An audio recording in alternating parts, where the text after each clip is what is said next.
দাঁড়াও দাঁড়াও, স্কিপ করে যেও না, এখানে পদ্ম গাছে খাবার দিয়েছি, দেখে যাও, কাজে লাগবে।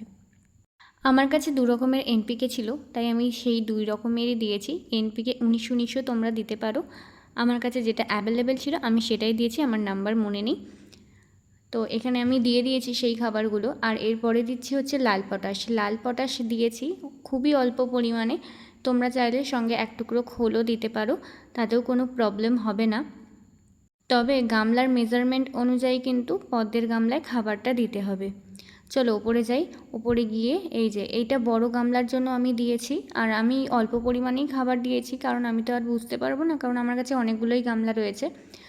প্রত্যেকটা গামলার মাঝখানে আমি পুঁতে দিয়েছি, আর মাঝখান বরাবরই পুঁতবে। আর যখন খাবারটা তোমরা পুঁতে দেবে ভালো করে কিন্তু মাটিটা চাপা দেবে।